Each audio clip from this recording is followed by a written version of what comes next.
fahaman dan juga dalam pemikiran mereka, insya-Allah dia boleh mencerminkan perkara tersebut dalam kehidupannya di masa-masa yang lain juga. InsyaAllah. Pada kesimpulannya kita baru bermula lah ni, sebab saya ada 2 minggu lagi untuk bercakap tentang tajuk ni. Kita nak pergi kepada beberapa detail tentang aspek pembentukan jiwa ni. InsyaAllah pada masa yang akan datang, minggu depan saya akan berdetailkan lagi dalam konteks apakah dia ini disebutkan nilai-nilai kekuatan jiwa yang harus ada dalam konteks pendidikan dalam sudut Islam itu, insyaAllah. InsyaAllah. Nantikan sambungannya minggu hadapan, Doktor. Terima kasih banyak, Doktor, atas perkongsian pencerahan pada petang ini. InsyaAllah minggu depan kita akan bertemu lagi. Terima kasih banyak, Doktor. Assalamualaikum. Assalamualaikum. Saluran Institut Kefahaman Islam Malaysia, IKIM FM. Pilihan utama anda. Astaghfirullahal-azim alladzi la ilaha illa huwal hayyul qayyum wa atubu ilaih. Astaghfirullahal-azim alladzi la ilaha illa huwal hayyul qayyum wa atubu ilaih.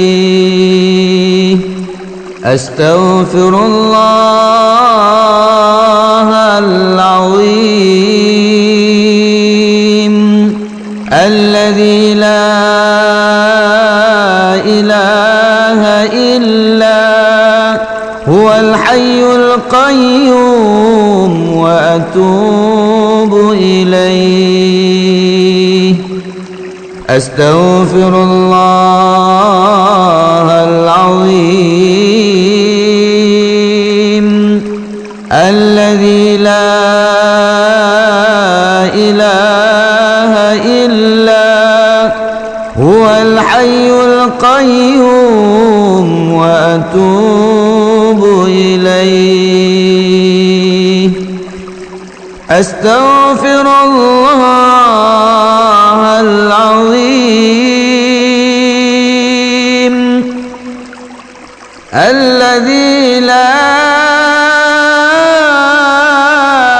ilaha illa huwal hayyul qayyum wa atubu ilaih. Astaghfirullahal-azim. Aku memohon keampunan daripada Allah, Tuhan yang Maha Agung. Tiada Tuhan yang disembah melainkan Dia. Dia hidup, bangun dengan sendirinya, dan aku bertaubat kepadanya.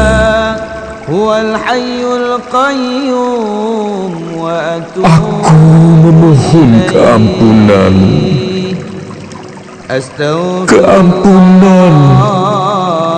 daripada Allah, Tuhan yang Maha Agung.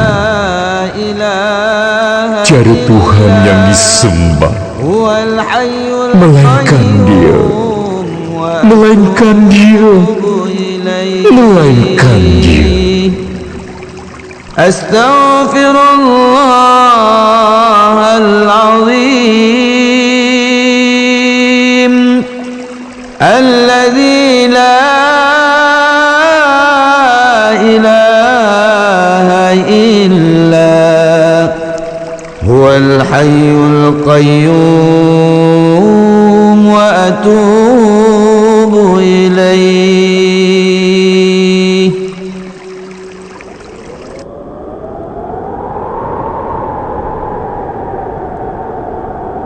Bismillahirrahmanirrahim.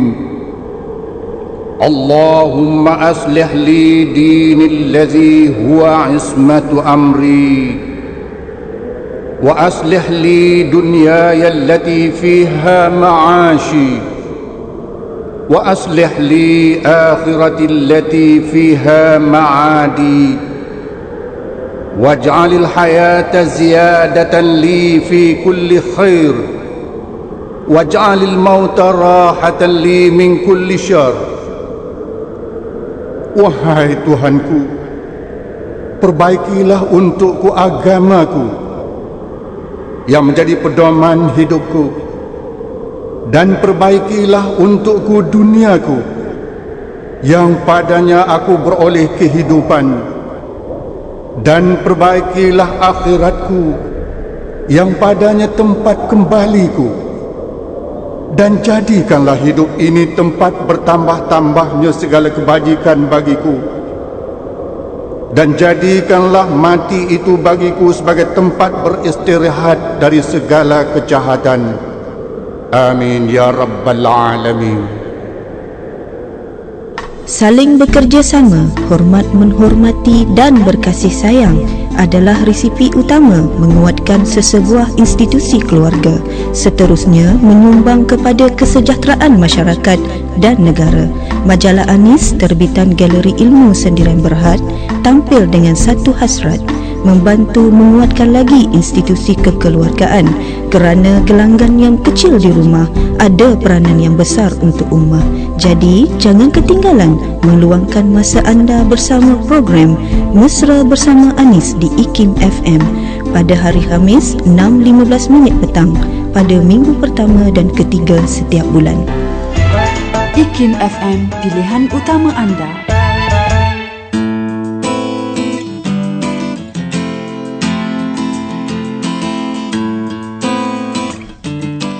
Alhamdulillah muslimin muslimat, para pendengar IKIM FM, memasuki jam yang ketiga untuk waktu ini, dan anda masih lagi bertemankan saya Farouk Zauji sehingga pukul 6 pagi nanti untuk dini hari. Dan untuk waktu ini ingin dikongsikan, Rasulullah SAW pernah bersabda, sesiapa yang ingin menggembirakan saudaranya sesama Muslim dalam satu pertemuan, pada hari kiamat nanti Allah pasti menggembirakannya.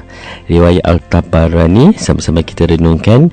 Hakikatnya tidak salahnya dalam kehidupan ini jika ingin ketawa dan bergurau senda, tetapi perlu kena pada caranya, kerana Islam bukanlah agama yang serius dan kaku, tetapi agama yang dinamik, berkasih sayang dalam meraihkan fitrah kehidupan manusia. InsyaAllah sama-sama kita renung-renungkan gembira dalam menggembirakan orang lain. Dan untuk waktu ini kita dengarkan dua buah lagu, iaitu lagu daripada Intim featuring Hisham dengan lagunya Detik Kematian. Sebab itu kita dengarkan dulu lagu daripada Nora, Doa.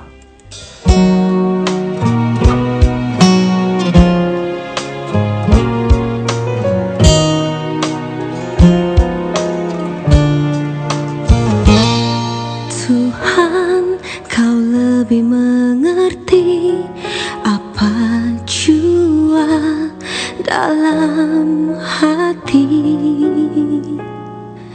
Engkau dengarkanlah bisik ini, resah hati. Engkaulah tempatku mengadu kasih, ya Rahman, ya Rahim, ya Mukmin.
kepadamu.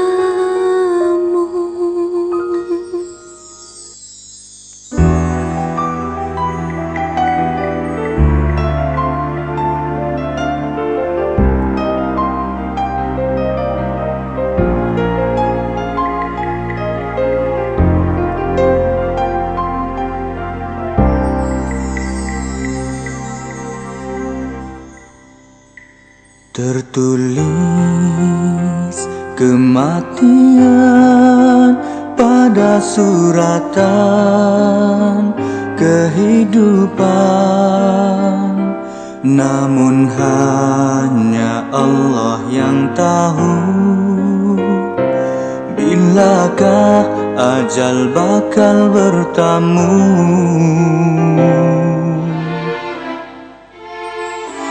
Detiknya menghampiri tanpa petanda yang menanti.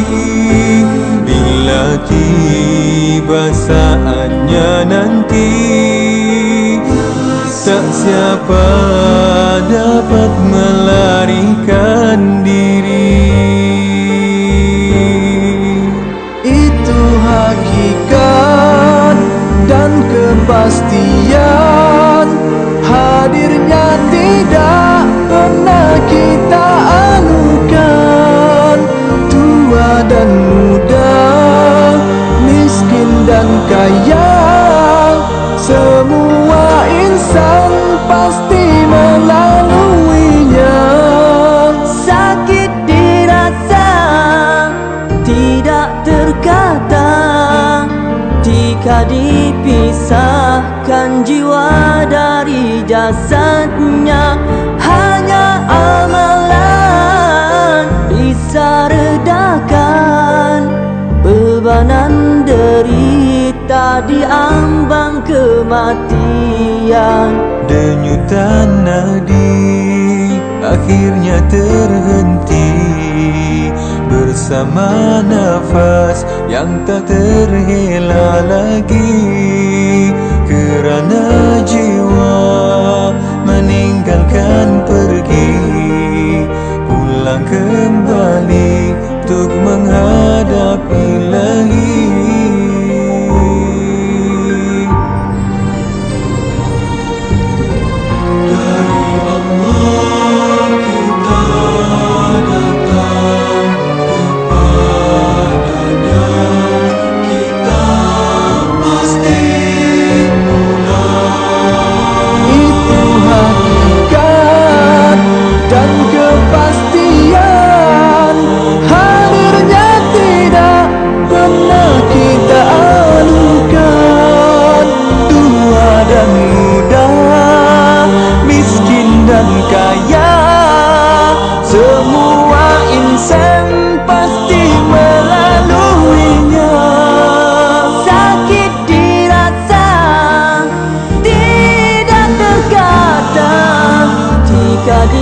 Dipisahkan jiwa dari jasadnya. Hanya amalan bisa redakan bebanan derita di ambang kematian. Denyutan nadi akhirnya terhenti bersama nafas yang tak terhela lagi, kerana jiwa meninggalkan pergi, pulang kembali untuk menghadap Ilahi.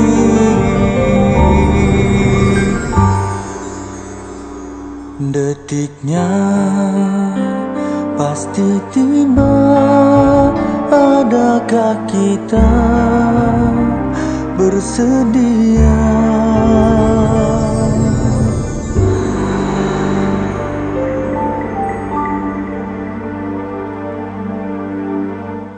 Nantikan segmen Bersama Susu Kambing Wildan yang dibawakan kepada anda oleh Wildan Niaga pada hari Khamis jam 2.30 petang.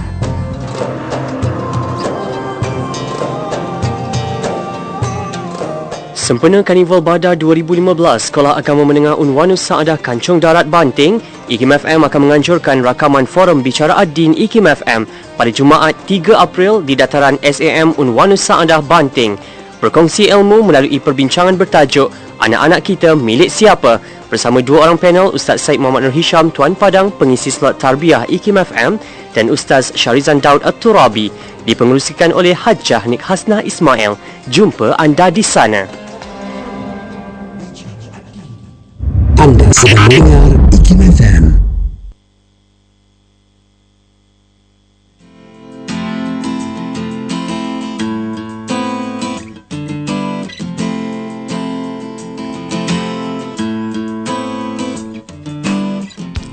Ya, para pendengar IKIM FM, meneruskan lagi pertemuan kita untuk waktu ini. Bagi anda rakan-rakan pendengar yang berada di selatan tanah air, di Johor Bahru, anda boleh dengari kami melalui frekuensi 106.2.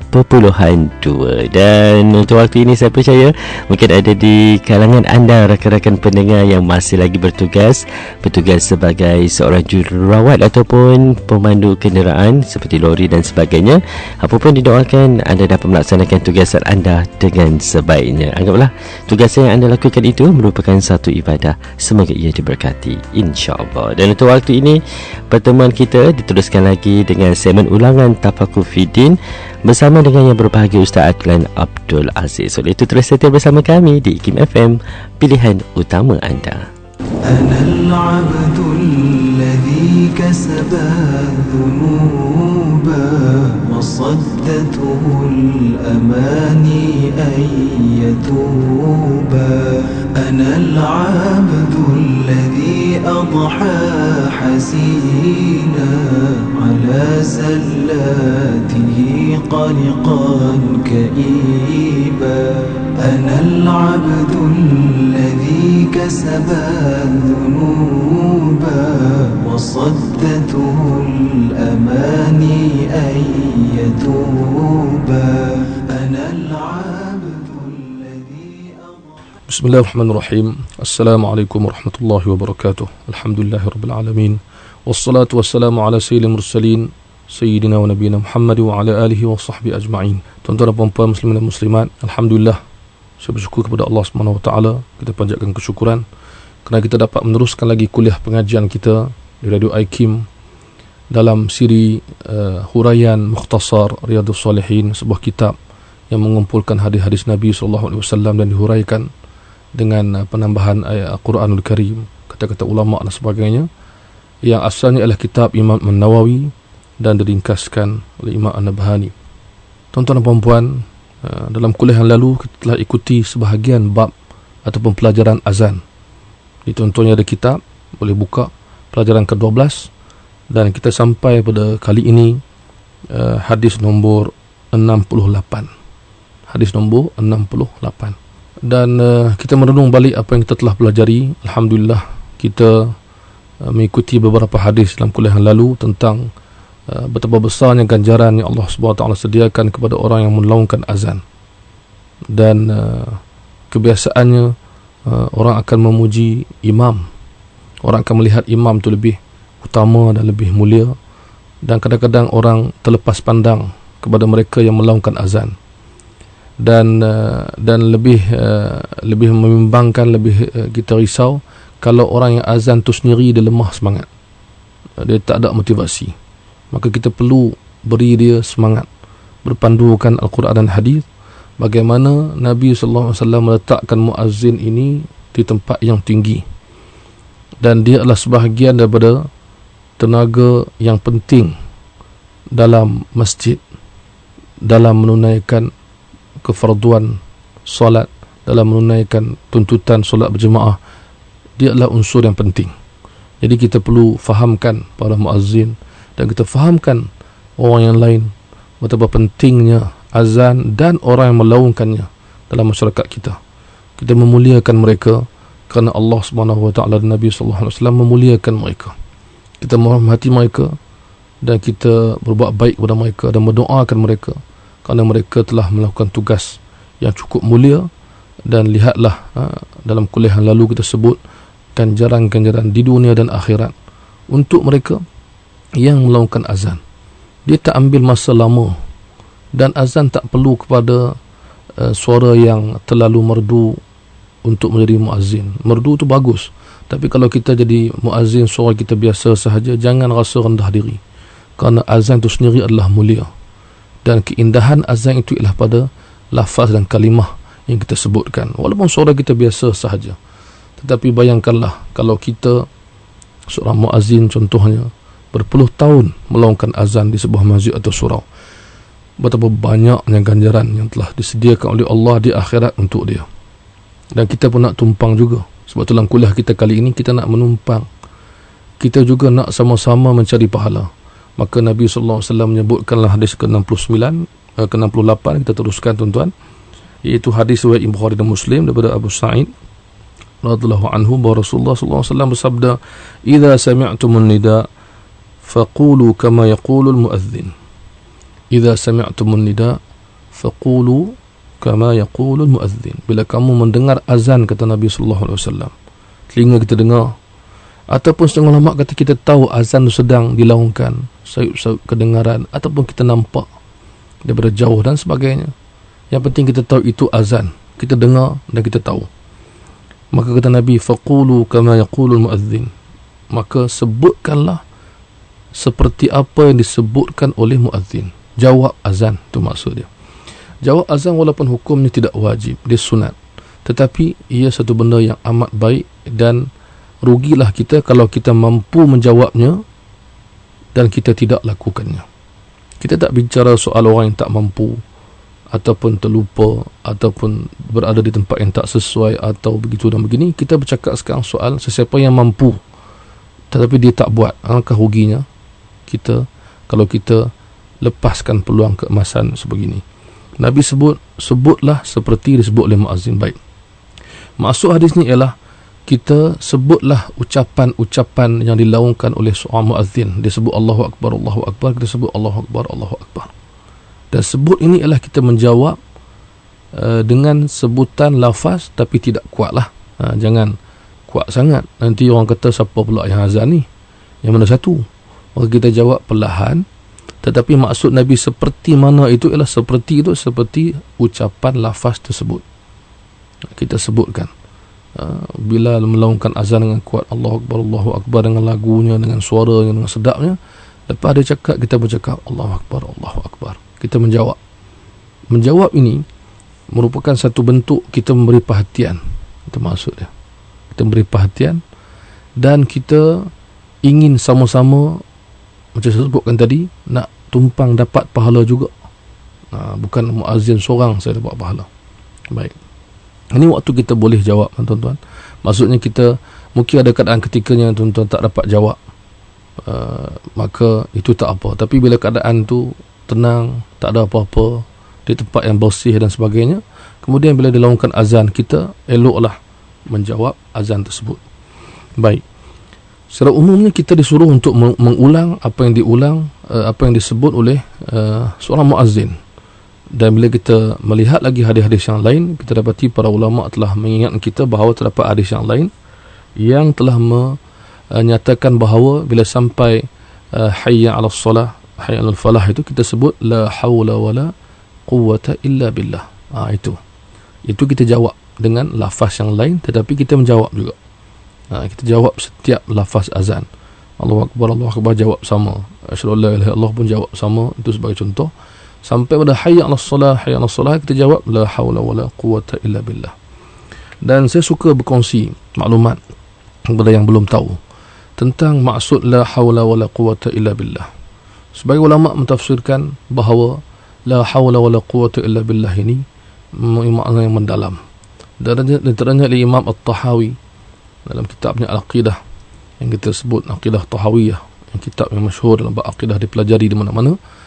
Imam At-Tahawi menyatakan bahawa la haula wala quwwata illa billah, maksudnya ialah la haula itu tiada daya, kekuatan, tiada kemampuan untuk kami meninggalkan maksiat melainkan dengan bantuan Allah. Itu maksud la haula. Tiada kekuatan, tiada keupayaan, tiada kemampuan kami untuk bergerak meninggalkan maksiat melainkan dengan pertolongan-Mu ya Allah. Melainkan dengan illa billah ke ujung tu, melainkan dengan Allah. Wala quwwata pula, kata beliau, ialah tiada kekuatan, tiada kemampuan untuk kami menunaikan ketaatan melainkan juga dengan izin Allah Subhanahu wa taala. Maka makna la haula wala quwwata illa billah ni maknanya amat mendalam. Bila dilaungkan azan hayya 'alas salah, hayya 'alal falah, maka kita sedar bahawa kita merendahkan diri pada Allah, bahawa Allah lah yang membantu kita, pertama untuk meninggalkan yang salah, dan yang kedua untuk menunaikan yang betul, yang taat.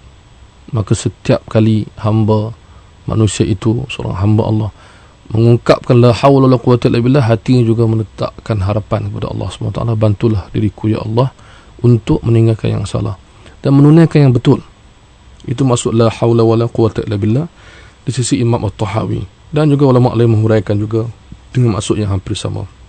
Baik, bermakna bila hadis ni umum, hadis ni berkatakan bahawa bila dengar azan, laungkan seperti yang dilaungkan, ataupun sebutkan seperti yang dilaungkan, jawab seperti yang disebutkan. Maksudnya ialah pada kalimah-kalimah azan itu, kecuali hayya 'alas salah 'alal falah disebutkan la haula wala quwwata illa billah. Baik, itu cerita dia. Itu hadis ke-68. Baik, hadis ke-69 ialah hadis yang memperincikan lagi yang tadi, iaitu jawapan kepada azan, iaitu dengan satu lagi tambahan untuk kita lakukan, iaitu riwayat Imam Muslim daripada Abdullah bin Umar, wa Nabi SAW telah bersabda, idza sami'tumun nida faqulu misla ma yaqul. Sama macam tadi. Hadis ni sama macam makna hadis Abu Sa'id tadi, iaitu bila kamu dengar azan, laungkan, katakan, sebutkan seperti yang muadzin sebutkan. Baik. Thumma sallu alayya, ini tambahannya. Kemudian selawatlah ke atasku. Selawat ke atas Nabi sallallahu alaihi wasallam. Allahumma salli Muhammad, Allahumma salli Muhammad. Selawat. Maksudnya selepas azan itu, selawat ke atas Nabi dituntut. Bukan semata-mata doa yang kita selalu baca, yang kita akan jumpa kejap lagi, tapi selawat juga dituntut. Kerana kata Nabi, sama Nabi sambung lagi, fa innahu man shalla alayya salatan, sesiapa yang selawat ke atasku sekali, sallallahu alaihi biha ashra, Allah akan balas dengan 10 kali ganda selawat. Baik, apa maksud selawat Allah kepada manusia atau kepada Nabi? Kadang-kadang kita baca terjemahan, tapi kita mungkin terfikir apa maksudnya. Kadang-kadang ada orang menyebutkan, mungkin di hari Jumaat atau di mana-mana ceramah dan kuliah atau di mana-mana kita jumpa, sesungguhnya Allah dan para malaikat berselawat ke atas Nabi. Maka berselawatlah wahai yang beriman, berselawatlah kamu ke atas Nabi. Apa maksud selawat daripada Allah kepada Nabi? Apa maksud selawat malaikat kepada Nabi? Apakah pula maksud selawat Allah ke atas kita manusia?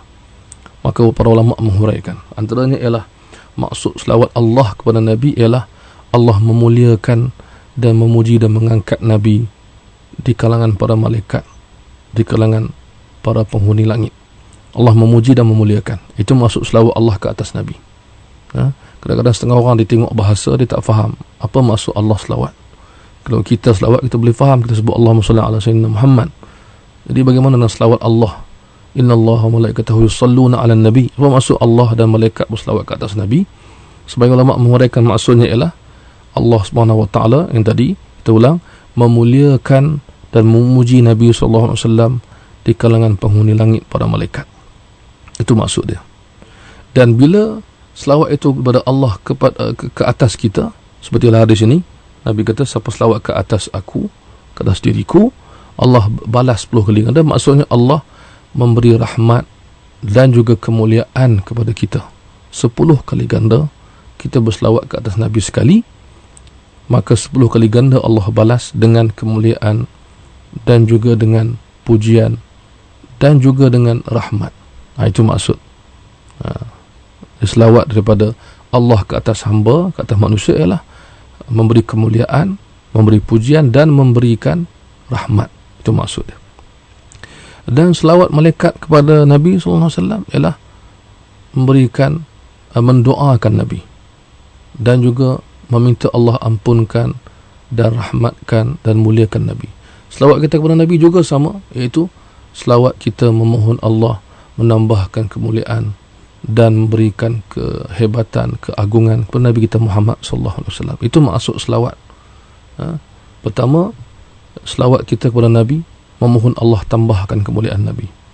Yang kedua, selawat malaikat kepada Nabi juga memohon Allah menambahkan kemuliaan kepada Nabi. Dan selawat Allah kepada Nabi adalah Allah memberikan kemuliaan itu kepada Nabi sallallahu alaihi wasallam dan menambahkannya lagi. Dan selawat Allah kepada kita yang kita baca dalam hadis ni, tuan-tuan tengok ada nombor 9 ni, Nabi sebut kita selawat kepada Nabi, Allah balas 10 kali ganda selawat. Maksudnya ialah Allah membalas kemuliaan, pujian dan rahmat kepada kita. Nah, itu maksud dia. Jadi jangan keliru kalau kita fikir apa maksud selawat Allah. Allah berselawat, maksudnya ialah Allah memberikan kemuliaan dan rahmat kepada kita, dan juga Allah memberikan kemuliaan dan pujian yang besar kepada Nabi Muhammad sallallahu alaihi wasallam. Itu maksud. Tuan-tuan boleh rujuk lagi, boleh cari lagi maklumat, apakah boleh tanya pada para ulama apakah maksud selawat Allah kepada hamba, apakah maksud selawat Allah kepada Nabi. Ya, maksudnya seperti yang saya huraikan tadi. Baik, maka kita berselawat selepas azan. Sebahagian kita tak selawat lepas azan. Alhamdulillah, sebahagian buat, sebahagian tak buat. Mungkin dia tak tahu, mungkin dia lupa dan sebagainya. Kita faham sekarang ini.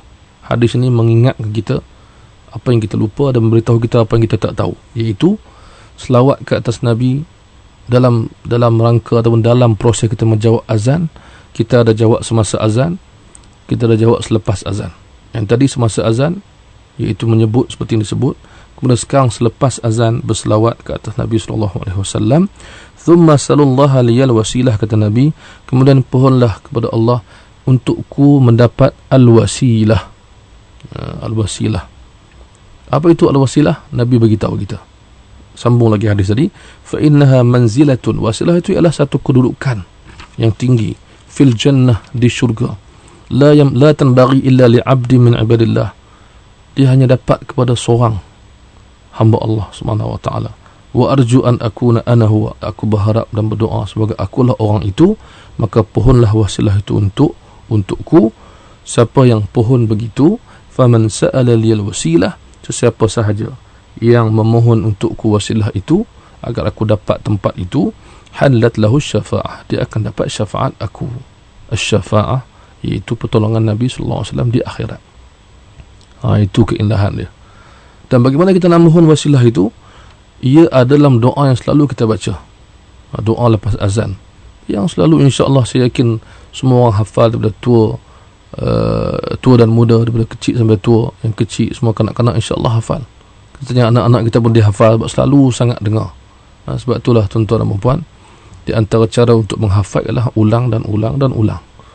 Maka kita boleh hafal Fatihah kerana pengulangan. Kita boleh hafal doa-doa tertentu kerana pengulangan. Doa iftitah kita boleh hafal panjang-panjang kerana pengulangan. Dan kita boleh baca bacaan-bacaan yang panjang kerana pengulangan.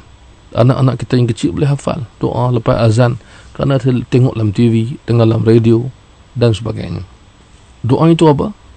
Apa maksud doa tersebut? Kita pergi kepada hadis ke-70, iaitu hadis doa itu sendiri.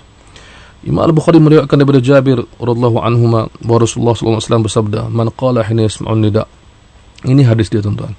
Kalau tuan-tuan di sana bertanya dari mana datang doa ini, inilah jawapan dia. Itu hadis riwayat Imam Al-Bukhari daripada Jabir bin Abdullah, iaitu Nabi menyebutkan sesiapa yang menyebut ketika dia mendengar azan, masuk selepas azan, Allahumma rabb hadhihi ad-da'wati at-tammah was-salati al-qa'imah ati Muhammadan al-wasilata wal-fadilah wa ba'athu maqaman mahmudan alladhi wa'adtah. Itu doa dia. Itu riwayat Imam Al-Bukhari. Memang saya tahu terdapat di kalangan tuan-tuan yang hafal lebih panjang. Doa itu pun ada dalam riwayat-riwayat yang lain, tapi kalau dalam Sahih Bukhari, inilah doa dia yang padat, ringkas dan padat.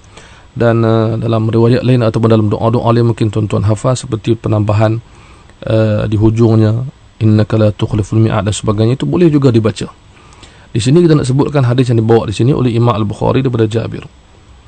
Allahumma rabb hadhihi ad-da'wati at-tammah, wahai Tuhan kami, wahai Tuhan yang memiliki dan yang mensyariatkan ad-da'wati at-tammah, iaitu seruan yang sempurna. Apa dia? Azan. Azan ini diberi nama di sini oleh Nabi sallallahu alaihi wasallam ad-da'wati at-tammah. Ad-da'wah, seruan, panggilan. At-tammah yang sempurna. Para ulama menghuraikan kenapa sempurna, kerana ia mengandungi segala-gala yang asas dalam Islam. Ia mengandungi nama-nama Allah, ia mengandungi sifat Allah, dia mengandungi nama Nabi Muhammad SAW, dia mengandungi salat, dia memuji orang yang salat, dan dia memberikan kejayaan kepada kita. Kalau tuan-tuan dan puan-puan lihat daripada awal lafaz azan sampai hujung, ia lengkap meliputi perkara-perkara yang penting dalam Islam. Itulah maksud at-tammah, sempurna. Seruan yang sempurna datang daripada Allah SWT. Dan untuk makluman juga tuan-tuan dan puan-puan, bahawa azan ini disyariatkan di Madinah selepas hijrah, awal diturunkan.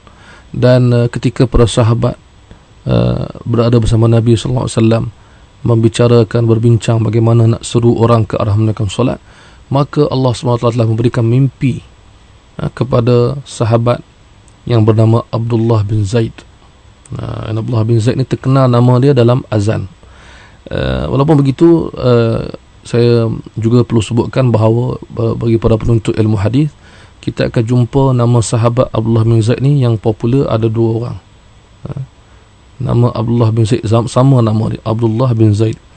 Pertama, sebahagian orang mengatakan Abdullah bin Zaid azan. Maksudnya Abdullah bin Zaid yang menerima azan, lafaz azan dalam mimpinya. Kemudian keesokannya dijumpa Nabi sahkan, dan Nabi suruh dia ajar kepada Bilal, dan Nabi sahkan azan tersebut. Ini Abdullah bin Zaid yang pertama, yang biasa kita panggil Abdullah bin Zaid azan. Maksudnya Abdullah bin Zaid yang membawa hadis tentang azan. Nama penuhnya Abdullah bin Zaid bin Abdul Rabbih. Kemudian ada soal lagi Abdullah bin Zaid. Ini untuk maklumat tambahan kepada mereka menuntut ilmu hadis. Mereka tahu bahawa terdapat soal lagi Abdullah bin Zaid, sahabat Nabi juga, iaitu Abdullah bin Zaid bin Asim, iaitu tentang hadis-hadis tentang wudu. Jadi tuan-tuan yang selalu baca hadis, baca kitab hadis, bila kita jumpa hadis-hadis wudu, kita akan jumpa antara yang meriwayatkan hadis wudu ialah Abdullah bin Zaid bin Asim. Dan tentang azan tadi pula ialah Abdullah bin Zaid bin Abdul Rabbih. Kedua-duanya orang Madinah dan Ansari. Baik. Jadi sekarang ni Allah SWT telah berikan melalui sahabat ini, kemudian dia pergi jumpa Nabi, dan Sayyidina Umar juga dapat mimpi ini dan jumpa Nabi, maka Nabi mengesahkan ia daripada Allah SWT. Maka yang azan, laungan azan kita hari ini ialah daripada Allah SWT. Allah yang syariatkan, Allah yang berikan, Allah yang letakkan lafaz-lafaz kalimah ini, maka ia dakwah tammah, iaitu seruan yang sempurna. Kemudian disebutkan lagi lepas itu, ya Allah Tuhan kami, Tuhan yang memiliki, yang mensyariatkan azan yang sempurna ini, wassalatul qa'imah, dan solat yang didirikan, maksudnya solat yang akan didirikan, bermakna seorang yang mendengar azan, maka seharusnya dalam otak dia, dalam fikirannya, dalam mindanya dah pun ada persiapan untuk solat. Ada je azan, maka bersiaplah akal kita, hati kita, tubuh kita menghala ke arah solat yang akan ditunaikan. Kemudian disebutkan doa. Inilah doa yang Nabi suruh tadi dalam hadis yang sebelum ni. Ati Muhammadanil wasilah wal fadilah. Ya Allah, berikanlah Nabi Muhammad itu al-wasilah dan al-fadilah. Al-wasilah ialah yang disebutkan dalam hadis yang tadi, dihuraikan kedudukan yang tinggi di syurga. Al-fadilah, kelebihan-kelebihan yang Allah beri, tambahkan lagi ya Allah kepada Nabi kita Muhammad SAW. Dan bila kita minta kepada Allah, bila kita berselawat kepada Nabi kita, bila kita minta kepada Allah agar muliakan Nabi kita, kita dapat lebih lagi, Allah gandakan lagi pahala kita. Jadi jangan jemu untuk berselawat kepada Nabi SAW. Selawat banyak pun tak apa, banyak-banyak pun tak apa. Jangan kita bimbang, aku selawat banyak ni, banyak sangat ni, tak apa. Selawatlah sebanyak mungkin yang kita mampu. Itulah yang terbaik. Bahkan sebagai ulama tasawuf mengatakan, di antara cara menyucikan hati ialah banyak berselawat ke atas Nabi SAW. Bahkan sebagai ulama mengatakan bahawa jika kita tiada guru untuk mengajar kita persoalan pembersihan hati, maka berselawatlah banyak-banyak kepada Nabi. Ia menjadi pengganti kepada guru untuk membersihkan hati. Kita sepatut belajar ilmu tasawuf, ilmu membersihkan jiwa daripada Al-Quran, hadis dan kitab-kitab para ulama. Tapi katakanlah kita bagaimana nak tambah lagi. Kita tak boleh belajar setiap masa. Kadang-kadang kita belum jumpa kelas-kelasnya, guru-gurunya. maka berselawatlah banyak-banyak sebagai pengganti kepada pengajian-pengajian yang kita tak jumpa tentang hati, maksud saya. Bagaimana nak ubat hati, iaitu belajar ilmu tasawuf. Tapi kalau kita tak sempat atau tak ada atau tak jumpa, Allahu'alam, macam-macam masalah kita, maka berselawatlah banyak-banyak, insya-Allah Allah bersihkan hati kita. Itu panduan ulama. Jangan risau selawat banyak-banyak. Itu kembali kepada kita balik. Sebab tu Nabi Muhammad SAW ini, keindahan baginda ialah di waktu hidupnya baginda tidak pernah menghampakan permintaan sesiapa. Bahkan selepas kewafatan Nabi juga, selawat ke atas Nabi juga mendatangkan kebaikan. Maka Nabi juga seolah-olah tidak menghampakan kita walaupun baginda telah wafat. Pujilah dia, selawatlah ke atas dia. Dialah penghulu segala manusia dan segala makhluk. Maka kita tidak akan hampa. Nabi tidak menghampakan kita semasa hayatnya atau selepas wafatnya. Ini keindahan Nabi kita Muhammad SAW. Dan doa itu bersama lagi, wab'athu maqaman mahmudan alladhi wa'adta. Ini adalah syafaat, kedudukan yang tinggi, kedudukan yang terpuji. Maka dengan doa kita minta kedudukan terpuji untuk Nabi ini, maka kata Nabi di hujung hadis tadi, halat lahu syafaati, dia dapat syafaatku di yaumul qiyamah, pada hari kiamat. Maknanya kalau kita sentiasa melazimi doa ini dan dengan ibadat-ibadat yang lain, maka insya-Allah Allah berikan syafaat itu dapat kepada kita juga. Kita mengharapkan, walaupun kita mengharapkan syafaat Nabi kita Muhammad sallallahu alaihi wasallam, sebab kita tahu amalan kita tak seberapa. Kita mengharapkan Allah SWT menggunakan kita keindahan memperolehi syafaat Nabi di akhirat, insya-Allah. Dan kita lagi 2 hadis insya-Allah untuk menghabiskan kuliah pelajaran 12 ini, iaitu hadis seterusnya ialah suatu lagi tambahan riwayat Imam Muslim daripada Sa'ad bin Abi Waqqas, bahawa Nabi sallallahu alaihi wasallam pernah bersabda, man qala hina yasma'ul muadzin, sesiapa yang berkata ketika dia mendengar azan, asyhadu an la ilaha illallah wahdahu la syarikalah wa anna muhammadan abduhu wa rasuluh. Ini biasa kita hafal dalam doa wudu.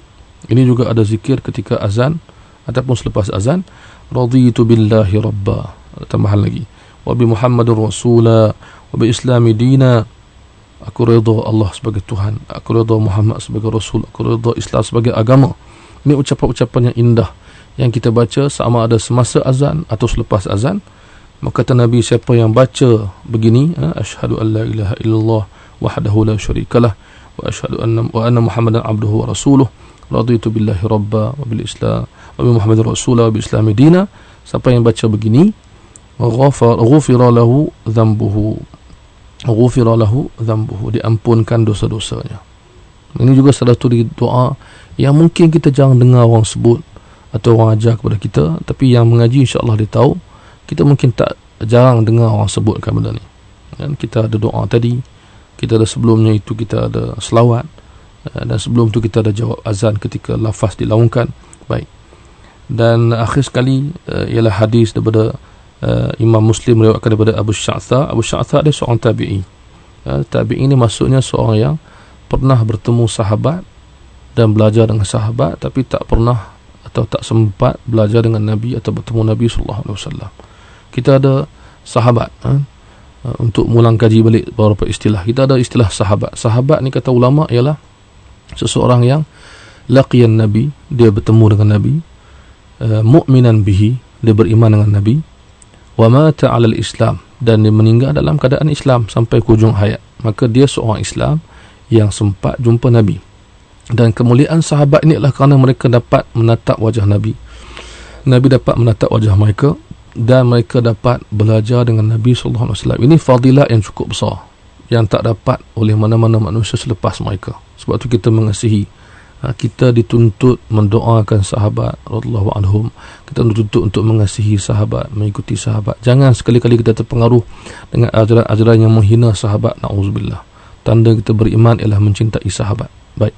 Kemudian kita ada istilah tabi'i, iaitu saya sebutkan tadi, Abu Sya'tha ni nama dalam kitab ni. Dia adalah tabi'i ini ialah siapa? Man laqiyas sahabah, siapa yang jumpa dan belajar dengan sahabat. Dia ramai.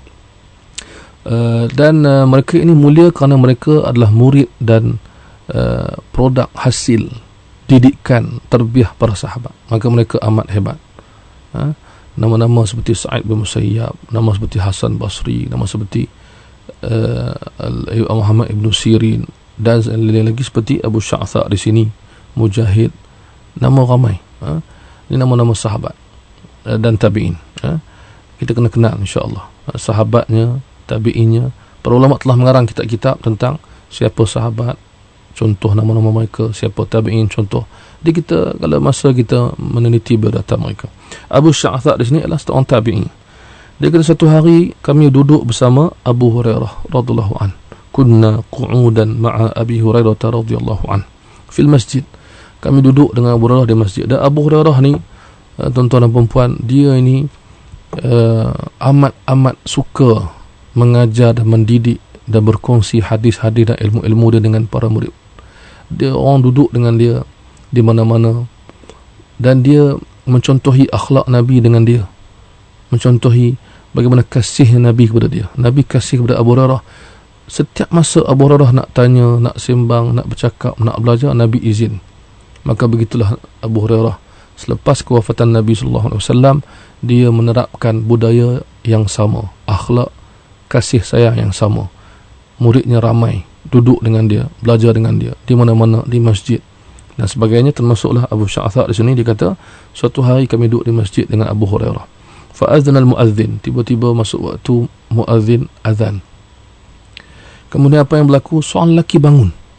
Salah seorang daripada yang ramai-ramai yang ada di masjid, salah seorangnya bangun menuju keluar masjid. Maka fa'atba'ahu Abu Hurairah basarah. Abu Hurairah memandang lelaki tersebut. Dia tengok saja.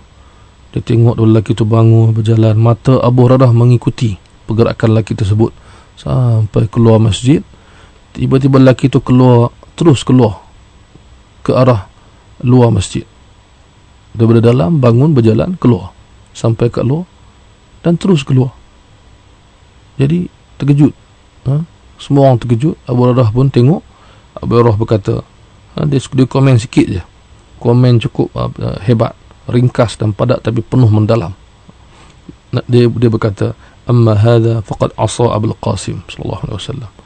Orang ni, Abu Hurairah kata, orang yang keluar tadi, dia telah ingkar kepada Nabi sallallahu alaihi wasallam. Abul Qasim ialah gelaran kepada Nabi kerana anak Nabi yang sulung iaitu Al-Qasim. Abu Hurairah cakap sikit je.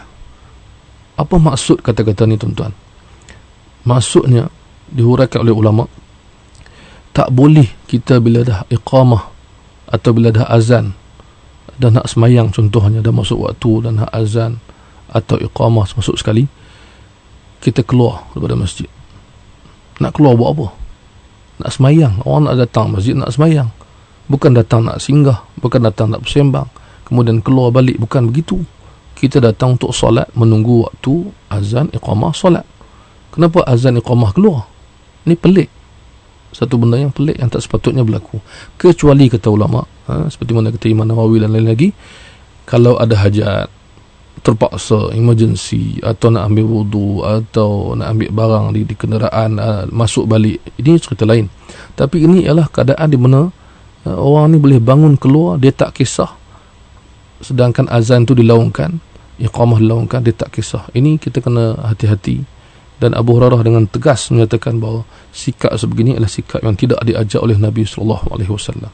Bermakna pentingnya azan itu dan kedudukannya yang tinggi, dan kita kena bersedia untuk menjawab azan dengan lafaz, menjawab azan dengan fokus perhatian minda dan hati, dan menjawab azan dengan cuba untuk menunaikan solat, sebab azan itu adalah untuk menunaikan solat di masjid.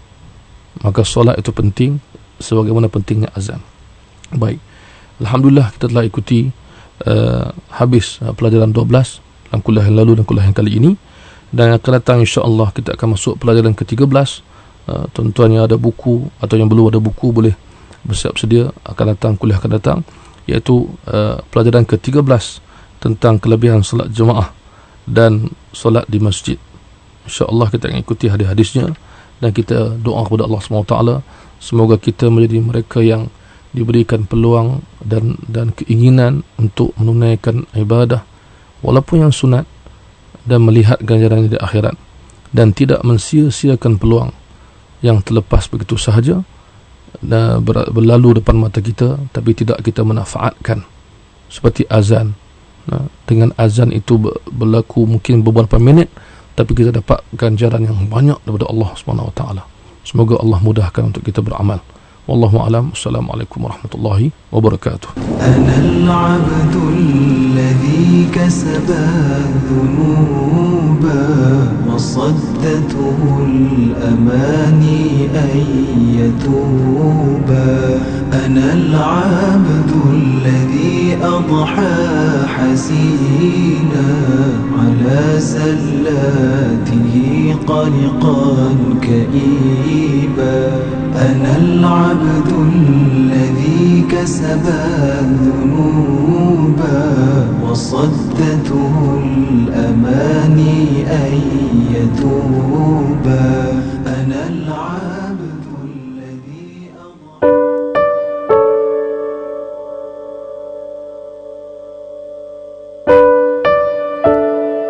Para ibu, kita kena kuatkan semangat, kuatkan hati, kan kuat kita tu dengan Allah Subhanahu Wa Taala untuk menjadi pembimbing. Kita bukan menjadi pembimbing kepada anak di saat dia baik-baik saja, ya, bukan jadi pembimbing kepada anak di saat dia berjaya saja, tapi kita juga harus jadi pembimbing kepada anak di saat dia berdosa, di saat dia buat salah, di saat dia liar dalam hidup dia.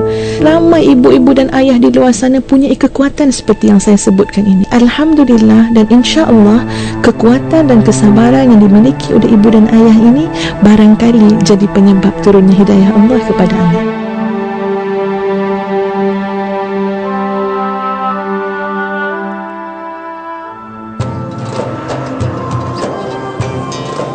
Sempena Nadwah Kepimpinan Islam Sekolah Berasama Penuh Kementerian Pendidikan Malaysia, IKIM FM akan menganjurkan rakaman forum Bicara Ad-Din pada hari Jumaat 3 April 2015 bertempat di Sekolah Berasama Penuh Integrasi Temerloh Pahang. Berkongsi ilmu melalui perbincangan bertajuk Kami Generasi Y bersama dua orang panel yang berbahagia Dr. Niroskiman Abdul Samad, Pengarah Pusat Media IKIM, dan membahagia Ustaz Muhammad Idris Haji Terus, Guru SMK Maran. Forum akan dipengerusikan oleh Tuan Haji Mahathir Syaharuddin. Muslimin dan Muslimat dijemput hadir. IKIM FM.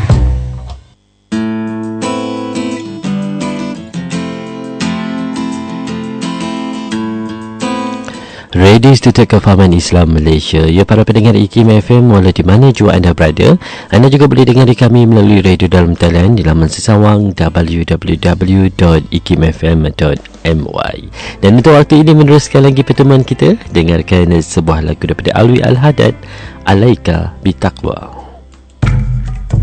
Salatun wa taslimun wa azka tahiyyati ala al-Mustafa al-Mukhtar khairil bariyati. Salatun wa taslimun wa azka tahiyyati ala al-Mustafa al-Mukhtar khairil bariyati. Alayka bitaqwa Allah fi sirri wal alam wa قلبك نظفه من الرجس والدرن. صلاة وتسليم وأزكى تحياتي على المصطفى المختار خير البريات. وخالف هوى النفس التي ليس قصدها سوى الجمع للدار التي حاشوها المحن. صلاة وتسليم وأزكى تحياتي على المصطفى المختار خير البريات. وصحب ذوي المعروف والعلم والهدى وجانب ولا تصحب هديت من افتتن. صلاة وتسليم وأزكى تحياتي على المصطفى المختار خير البريات. وإن ترضى بالمكسوم عشت منعما وإن لم تكن ترضى به عشت في حزن صلاة وتسليم وأزكى تحياتي على المصطفى المختار خير البريات وصلي بقلب حاضر غير غافل ولا تله عن ذكر المقابر والكفن صلاة وتسليم وأزكى تحياتي على المصطفى المختار خير البريات وما هذه الدنيا بدار إقامة وما هي إلا كالطريق إلى الوطن صلاة وتسليم وأزكى تحياتي على المصطفى المختار خير البريات وما الدار إلا جنة لمن اتقى ونار لمن لم يتق الله فاسمع عن صلاة وتسليم وأزكى تحياتي على المصطفى المختار خير البريات فيا رب عاملنا بلطفك واكفنا بجودك واعصمنا من الزيغ والفتن صلاة وتسليم وأزكى تحياتي على المصطفى المختار خير البريات ووفق وسدد واصلح الكل واهدنا لسنة خير الخلق والسيد الحسن صلاة وتسليم وأزكى تحياتي على المصطفى المختار خير البريات عليه صلاة الله ثم سلامه صلاة وتسليما إلى آخر الزمان صلاة وتسليم وأزكى تحياتي على المصطفى المختار خير البريات صلاة وتسليم وأزكى تحياتي على المصطفى جودك واصلنا بخير البريات Saluran Institut Kefahaman Islam Malaysia IKIM FM Pilihan utama anda.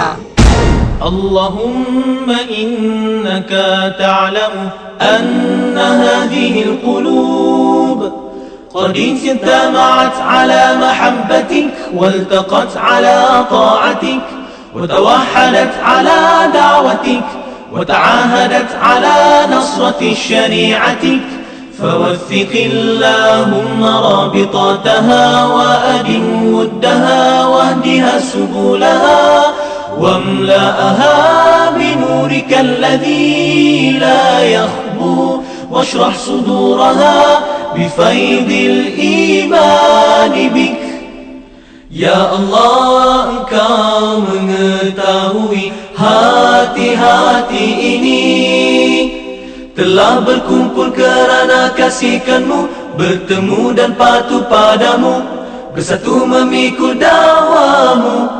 Hati-hati ini telah berjanji setia mendaulat dan menyokong syariat-Mu, maka eratkanlah akan ikatannya Kekalkan kemesraan hati ini, tunjukkan ia jalan yang sebenar. Limpahkan dengan cahaya Rabbanimu yang tak pernah padam, dan lapangkan dengan iman.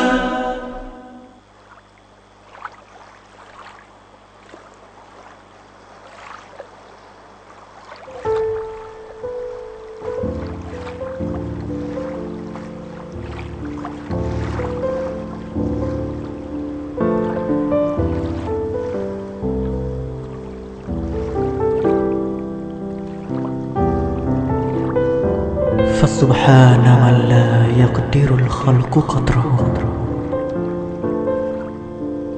ومن هو فوق العرش فرد وحده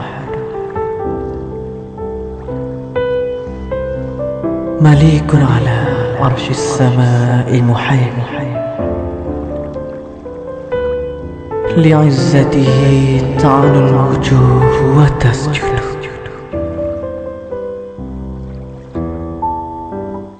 Maha suci Allah, tiada kuasa makhluk mengatasi kudrat kekuasaannya. Dialah Tuhan di atas singgasana Arash dengan kerana Esa dan Tunggal, memiliki segala di atas Arash langit dengan senang dan mudah. Demi kerana kemuliaannya, semua wajah-wajah tunduk dan sujud kepadanya.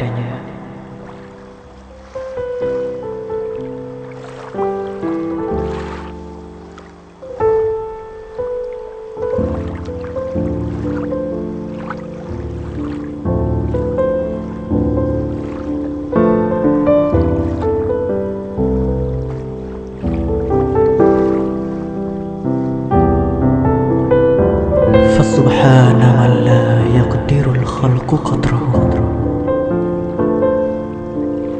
ومن هو فوق العرش فرد وحده مليك على عرش السماء محيم لعزته تعلو الوجوه وتسجد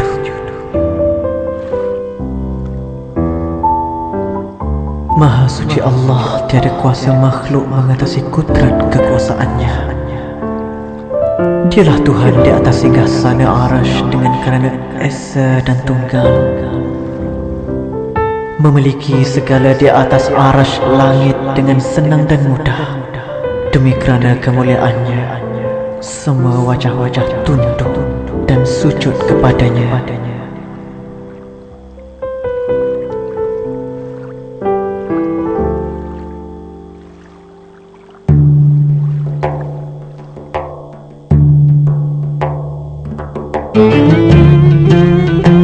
عن أنس بن مالك رضي الله عنه عن النبي صلى الله عليه وسلم قال: إذا مررتم برياض الجنة فارتعوا. قالوا: وما رياض الجنة؟ قال: